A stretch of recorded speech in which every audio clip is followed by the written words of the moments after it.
Hello all, welcome to my channel Revathi in Kitchen.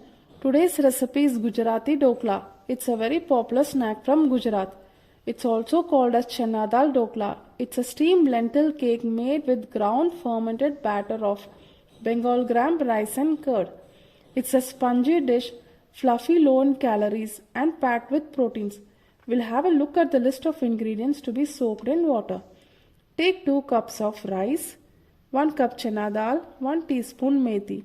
Wash rice and chickpea lentils thoroughly in water and soak it for around 4 to 5 hours. After 5 hours of soaking, drain the water, put everything in a mixer jar. Add 1 small ginger, 2 to 3 green chilies, 1/4 cup curd. Curd gives a sour taste and also helps in fermentation of the batter. Now grind everything roughly and make a paste. Put them in a bowl, add salt, turmeric and mix everything. Close this mixture with a lid and put aside at a warm place for around 6 to 7 hours. If the place is too cold, you can even leave it for around 9 to 12 hours. After 8 hours of fermentation, we give a mix to the batter. In this stage, we can even add more chilies and ginger, which will add more flavor to the dhokla. Before cooking, add 1 small teaspoon of Eno or also add baking soda. Mix the batter. Take a pan, grease it with oil, and now we'll pour the batter into the pan. Meanwhile, boil 2 to 3 cups of water in a steamer. Or you can also add more or less water depending on the size of the steamer. Now place the pan in the steamer, close it and steam it for around 10 to 15 minutes. After 15 minutes, we will check whether the dhokla is cooked well from inside. Now since it is cooked well, let it cool completely.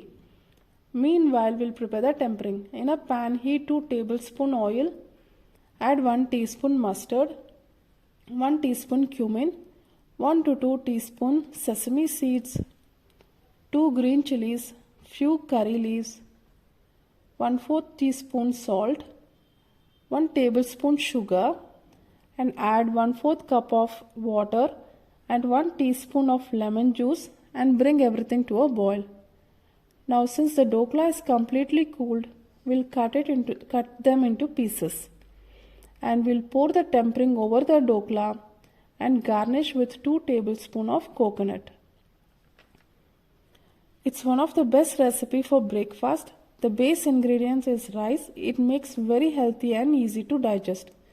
And I have just used the same batter of dhokla and steamed it in a idli stand. Unlike traditional dhokla, there is no hassle of cutting and shaping it. Its sweet, spicy flavor is a perfect tea time snack and used for parties and even for festivals. Since it's steamed, it makes a perfect light snack and even for diet. So friends, try this recipe and comment me in the comment section. Thank you all for watching this.